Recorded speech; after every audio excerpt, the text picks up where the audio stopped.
Bueno, esto que voy a presentar es trabajo conjunto que viene dando vueltas hace un tiempito con Federico Weinzierblom, que anda por ahí, y con Juanjo Ganuza de la Universidad Pompeu Fabra, que no está por ahí.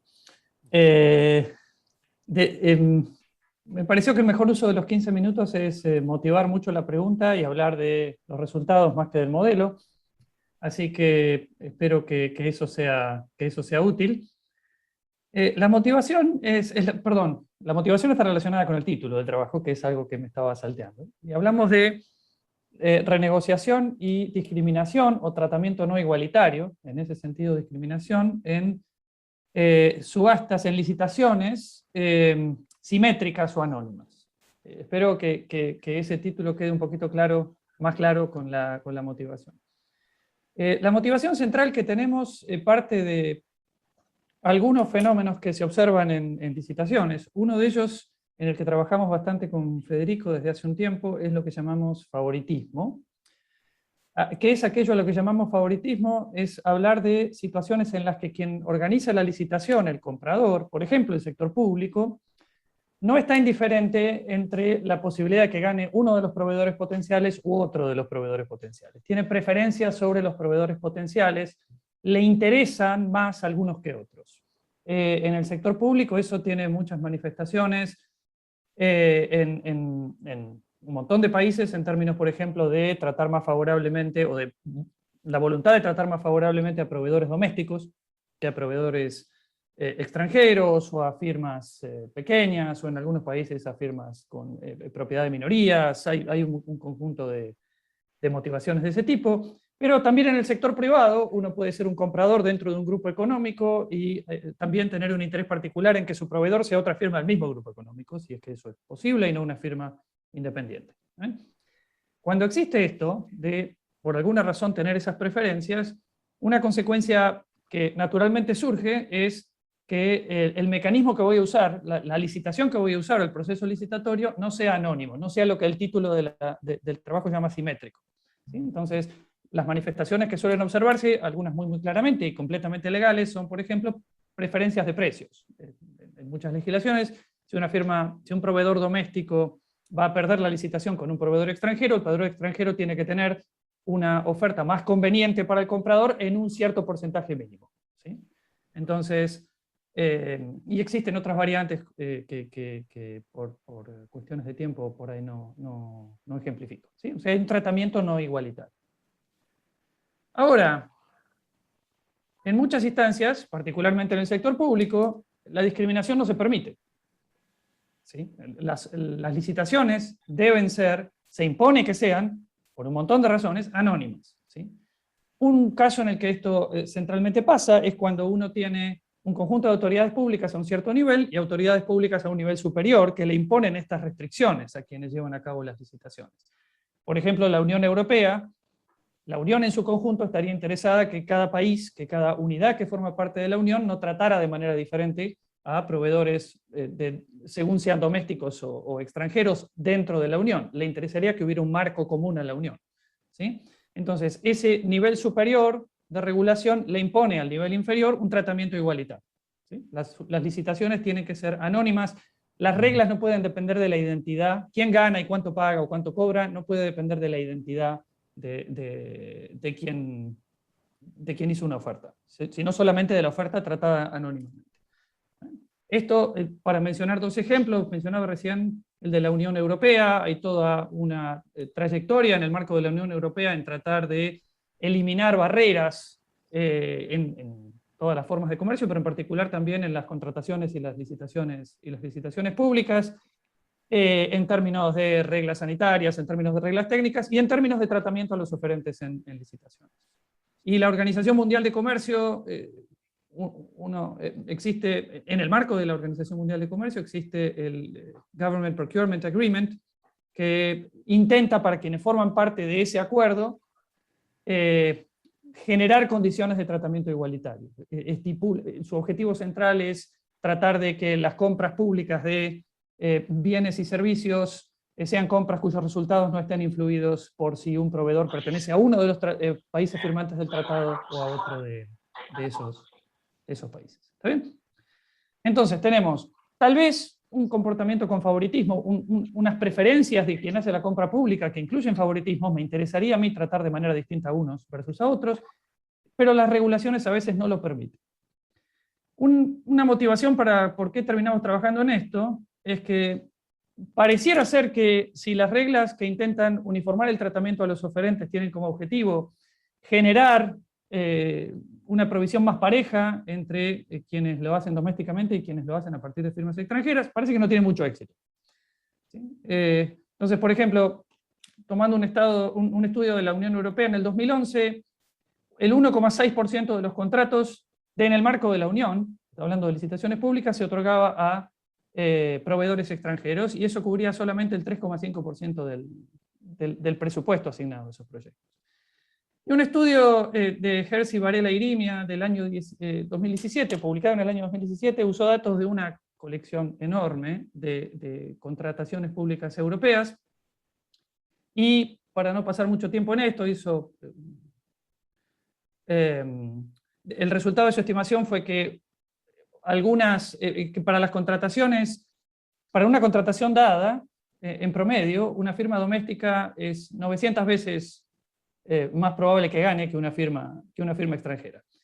El mensaje de esto es, no parece tener demasiado impacto la prohibición de tratamiento discriminatorio entre oferentes, ¿sí? Y este es un tema central, por ejemplo, en la Unión Europea, de la que tenemos muy buena información, el 17% del Producto Bruto es cubierto por contrataciones públicas, no es algo menor, ¿sí? Entonces, una pregunta que surge a partir de esta motivación es, ¿qué canales pueden usarse para prácticas discriminatorias a favor de oferentes que uno prefiere por sobre otros, por la razón que sea, cuando la discriminación explícita en la licitación no es posible? Y ahí es donde entra otra palabra que figuraba en el título, que es renegociación. Antes de ir a la posibilidad de renegociación, yo estoy fraseando todo esto en términos de favoritismo. O sea, favoritismo pensando, un gobierno nacional legalmente trata de manera más favorable a firmas nacionales que a firmas extranjeras. Eso no quiere decir que eso necesariamente sea deseable, pero es perfectamente legal, ¿sí? Un fenómeno muy relacionado es el de corrupción, y la corrupción es un fenómeno al cual se le aplica también lo que nosotros vemos en el trabajo. Lo podemos entender como una forma endógena de favoritismo, y como voy a mencionar si llego y no me olvido al final, tenemos una pequeña extensión del trabajo que trata de modelar todo explícitamente en términos de corrupción. Y hay algunos casos de corrupción que caen perfectamente bien en el marco de lo que estamos diciendo, que podrían verse como casos particulares de lo que estamos diciendo. Para ser más o menos homogéneo en la presentación y no andar saltando de favoritismo a corrupción, déjenme seguir fraseándolo en términos de favoritismo, pero podría estar hablando de corrupción también. Bien, les decía, el canal a partir del cual, o un canal posible a partir del cual el tratamiento obligatoriamente igualitario deja de serlo, es la renegociación. Entonces, el canal que nosotros examinamos en cierto detalle es la renegociación. ¿Cómo hacemos ese planteo? Bueno, pensamos en muchas contrataciones públicas, particularmente en contrataciones de obras, el diseño del proyecto óptimo para quien lo va a contratar tiene un grado de incertidumbre, ¿sí? Entonces, siempre es posible que las contingencias que se presentan entre la firma de un contrato y la ejecución del contrato vuelvan al diseño original, uno que hay que modificar. Entonces, se abre la puerta de la renegociación. Ahora, siempre que un contrato pueda ser renegociado, si hay algo que la renegociación no es anónimo, ¿sí? Entonces, es un caso particular de la transformación fundamental de Williamson. Lo que era una relación de mercado pasó a ser una relación bilateral. Murió el anonimato, y cuando muere el anonimato, hay un marco, en el de la renegociación, en el cual yo puedo tratar de manera diferente a una contraparte de la renegociación en una circunstancia y a otra contraparte en otra circunstancia. Entonces, voy a tratar más favorablemente a aquellos cuyo bienestar me importa, parafrasearlo otra vez en términos de favoritismo. Entonces, la renegociación necesariamente, si puede ocurrir, una enorme cantidad de casos puede ocurrir, abre el marco para el tratamiento, abre la puerta para el tratamiento no igualitario. Esto va a terminar, como voy a mencionar enseguida, teniendo efectos sobre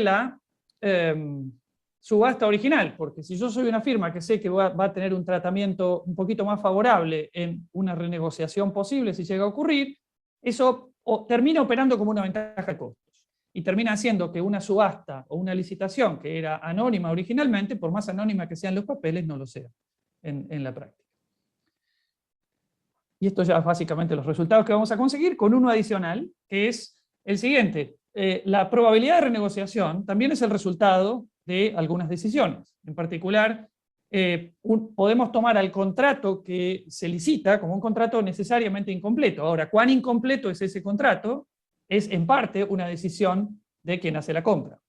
Entonces, si lo que en el paper llamamos el sponsor, quien hace la contratación, está interesado en que la renegociación sea un poco más probable, siempre puede volver al contrato un poco menos completo. ¿Está bien? Entonces, lo que hace esto es que uno tienda a asociar al favoritismo con un mayor grado de incompletitud de los contratos. Y un poco lo que probamos es que bajo ciertas circunstancias eso pasa. ¿Sí? Tenemos un parámetro que mide la intensidad del favoritismo y probamos que a mayor intensidad del favoritismo, bajo ciertas condiciones, el contrato es más incompleto, lo cual favorece más renegociación y termina generando una situación más asimétrica. La situación que tenemos es la siguiente: tenemos al comprador, el sponsor, ¿sí?, que es neutral al riesgo, va a contratar un proyecto que para él vale B, y va a usar un mecanismo anónimo, la subasta de segundo precio. ¿Por qué usamos la subasta de segundo precio? Porque es mucho más fácil de plantear. ¿Sí? Hay N compradores potenciales, el número 1 es el favorito, para simplificar la notación, y la función de utilidad del contratante es una función de utilidad que, para simplificar, tomamos como una suma ponderada, algo que con Federico hicimos en varios trabajos. La utilidad del sponsor con favoritismo es su utilidad privada, o sea, B, que es lo que vale el proyecto, menos lo que tiene que pagar, más alfa por el beneficio del favorito, donde este alfa es la intensidad del favoritismo. ¿Está bien? ¿De acuerdo? Entonces, mi utilidad es una suma ponderada entre mi utilidad privada y la utilidad de aquel a quien quiero favorecer. ¿Está bien? Bien. ¿Cómo modelamos el carácter incompleto del contrato? De la siguiente manera. El contrato va a ser incompleto, como decíamos. El sponsor hace un esfuerzo en especificar el contrato. Y la idea es, hay una serie de contingencias W que pueden ocurrir.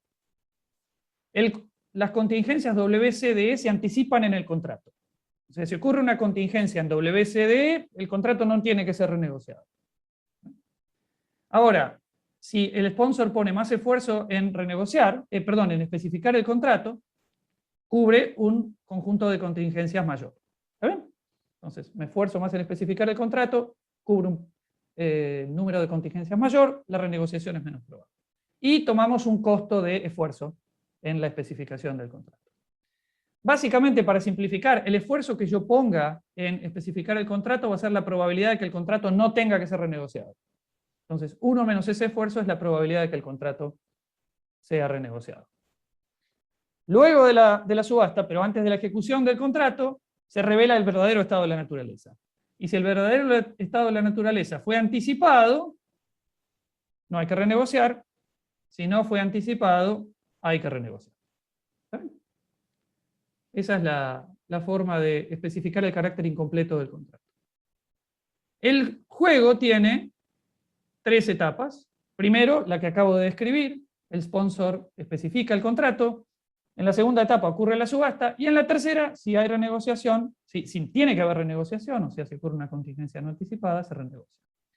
En el paper tenemos una forma específica de juego de negociación, de una colección de posibles formas específicas de juego de negociación, en las que lo que termina ocurriendo es que el beneficio que se lleva de la renegociación alguien favorecido es más alto que el beneficio que se lleva de la renegociación alguien no favorecido.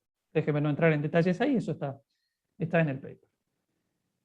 ¿Qué es lo que termina pasando en la subasta?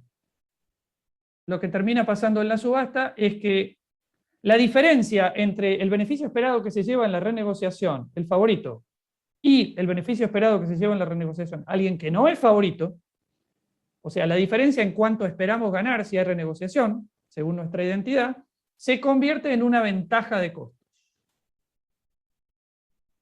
Y esta ventaja de costos le permite a la firma favorita hacer ofertas más bajas.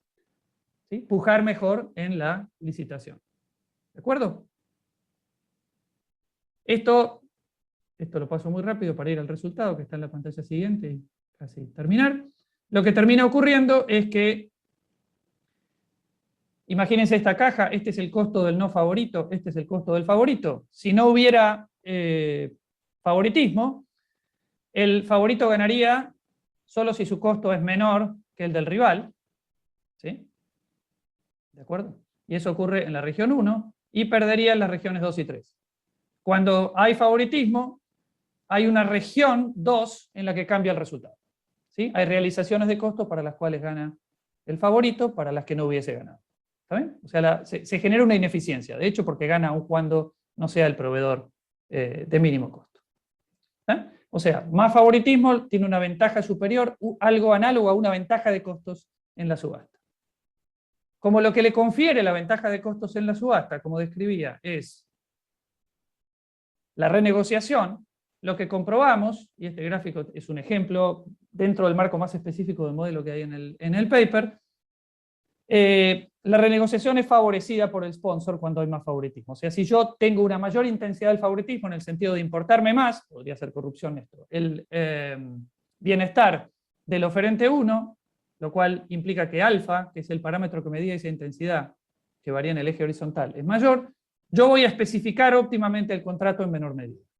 Entonces, mayor favoritismo debería estar asociado a contratos menos especificados y más renegociación. ¿Está bien? Y eso es básicamente lo que hacemos.